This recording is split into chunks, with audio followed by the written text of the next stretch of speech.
Guys, you know, something that I'm concerned about, and that's thermostat, that black thing, if you want to know what that is. And the thing above it is my sprinkler. One thing that I wonder about and I'm concerned about is the amount of time we spend talking about Trump.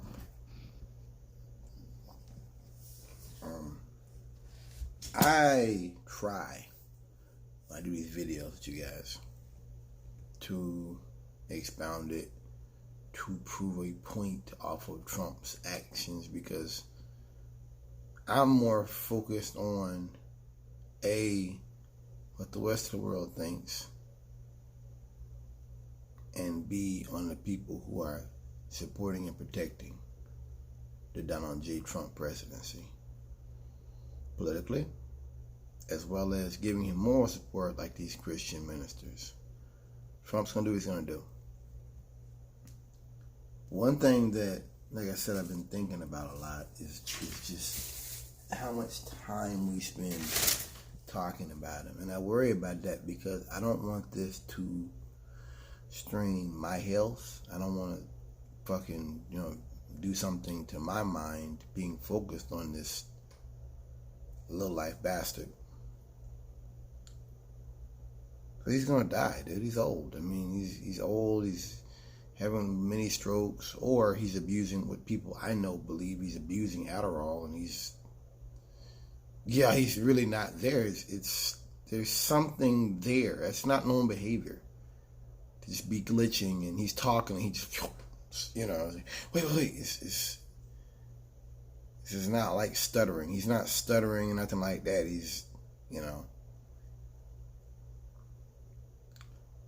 I don't believe in this. Some people think that, you have clones, like musicians have clones and presidents have clones and stuff, and I haven't heard anybody talk about it. It could be that. I don't believe in that.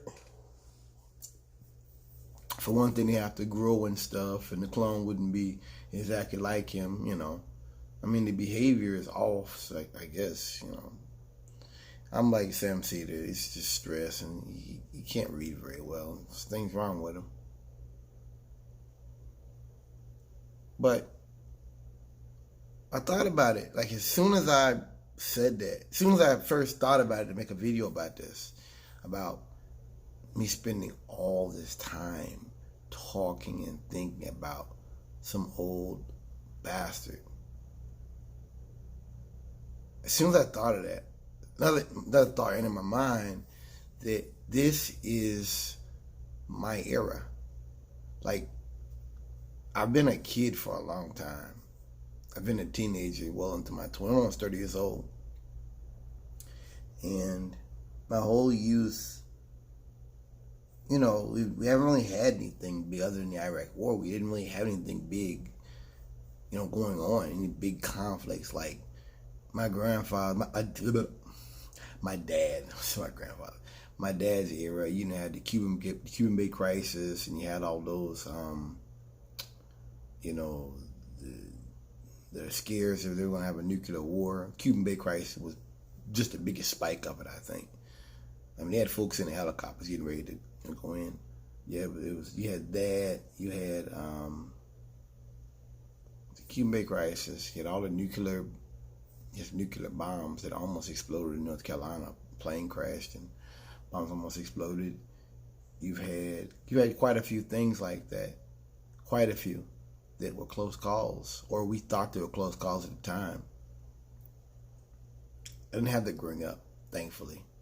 The stress, being, fearful of this and fearful of Hitler and, all that stuff. And this is now my era. This is my fight. This is my war. Not that I want to go out and engage in violence, because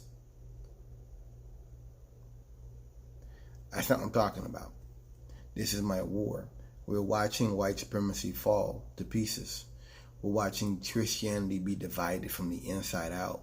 We're watching Christian ministers give Trump cover to do all manner of stuff that is clearly immoral. I mean, Franklin Graham is basically pimping Christianity.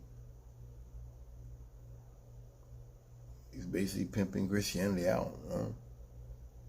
I realize that now you can't. I mean, I worked with Samaritan's Purse and stuff, and I know how racist it was up there. That was bad, man.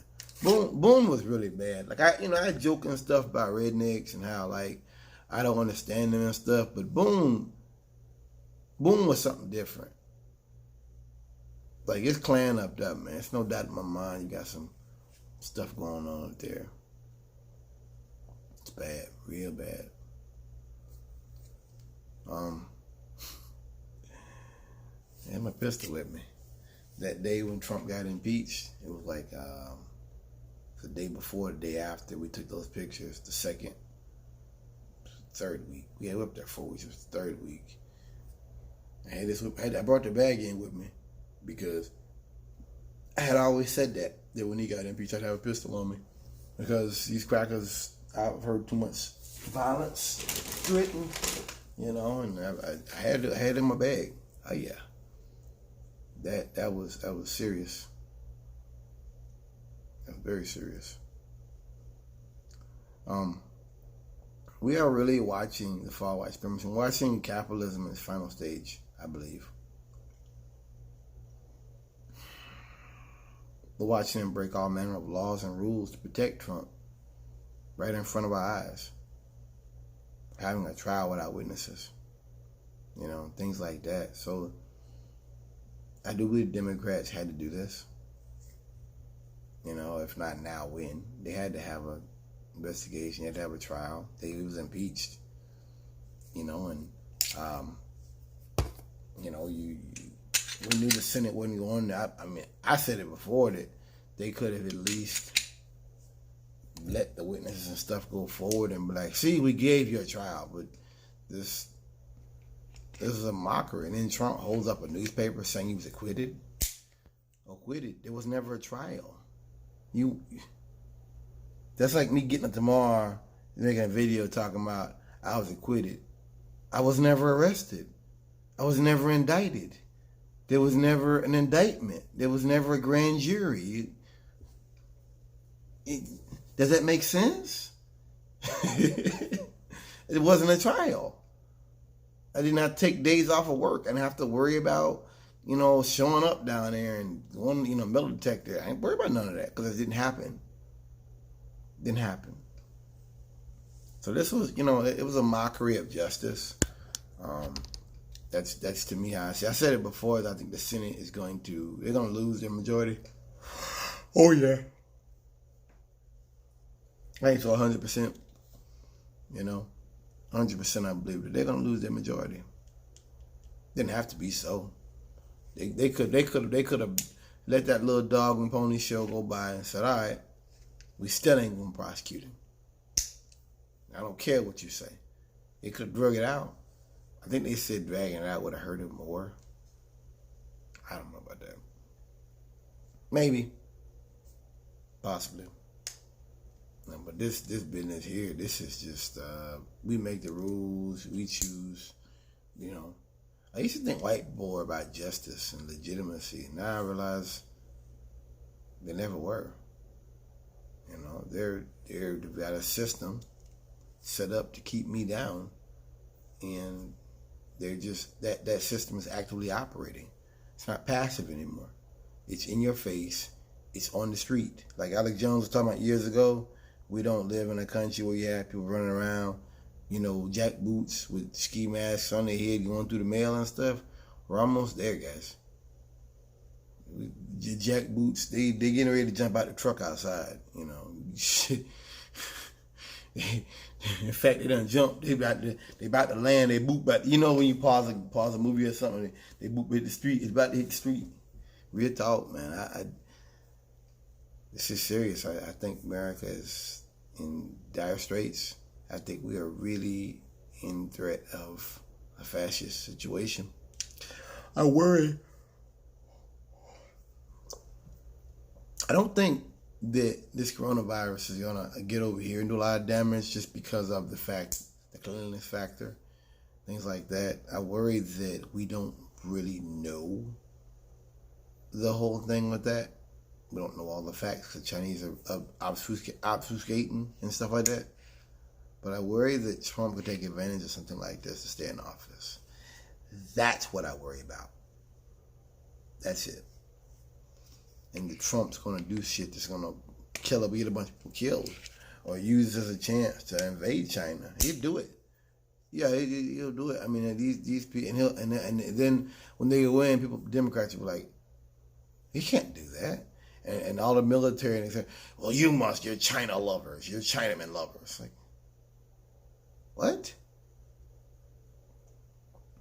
That's what they do with everything. They did it with Vietnam. They do it with everything. Anytime U.S. government abuses people out of hand and people call them on it, well, you're a nigger lover, you're a China lover, you're an Iranian lover. You know, it's just, I mean, to me, it's so low intelligence.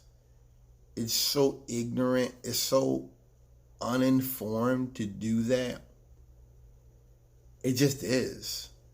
That because I don't like you harming another party, then that means I'm allied with that party 100%. I mean, it's just so infantile. You know, I know they don't believe it. It's just for their dumbed down sheep, their supporters, meat for the dogs. But like, that's all you got is because you're harming somebody. Then, and I stop you, I want to stop you. Then I'm in. No, man. I have morals and I have values, and and we've seen stuff come out with this. I don't believe Soleimani had any kind of plan for a active event. No believe it at all. You know what's crazy is, if Trump gets reelected, or if he doesn't, whatever, 5-10 years from now, conservatives will be telling you that if Trump didn't act, they'll be saying that Trump did it because he had an opportunity to. Now, check it out. Listen to what I just said. I said to you that 5-10 years from now, whether we get in a war with Iran or we don't, whether Trump gets reelected or not, conservatives will be out here telling people, well, Trump did this to protect us, and that Soleimani was a bad guy and he had opportunity. Even though his official story he already told you, and Pompeo said the same thing, that it was because they feared an active attack was coming. Does that make sense? It's kind of like with Iraq. You know, we know it's a war fought on false pretense. Those guys died for nothing. They died for nothing. And check this out. I don't like the Iraqi people. I don't care about the Iraqi people. You can't use that shit on me. I don't care about them whatsoever. But what you did was wrong. And it was a war crime. And people need to go to prison for that. Not because I care about that, right? So I care about Saddam Hussein. Don't try that shit on me. That's like, you know what that is? That's kind of like when conservatives will be like, you'll talk to them and you'll be like, talking about Trump. And they'll just, well, Trump won. And I'm like, I didn't vote for Hillary Clinton. Oh, they get quiet. I love doing that. I love doing that. Catching them. Wait. I didn't vote for Hillary. I didn't support Hillary. I didn't support a lot of what Obama did. Oh, it takes the wind out there. Because it's like with conservatives, like with these white men out here, everything they do comes from anger and rage. Like when I go on Cedar Post and they talk about stuff, and someone will be like, this is racism or whatever, they don't even have any kind of way of defeating that or defending their post. They'll just be like, well, I wish you'd get arrested. And it's like, so basically, you're at the point to where you hope someone gets arrested so you can abuse them. Like, yo, like really, like, you're a sick bastard, man. Like, yo, you're a really sick bastard to think like that. That you hope someone gets arrested so you can abuse them and assault them. Then you're not operating out of justice, then, are you? That's hate, man. You operate out of hate. Like, that's all you're doing. It's not sense of justice. Sense of justice is you can, doesn't matter. You're like hateful people. And maybe some of these right wingers at the top can kind of explain their postures and stuff. These country boys down here, it's a lot of hate, straight up hate and rage and anger. That's what motivates them is rage. Peace out.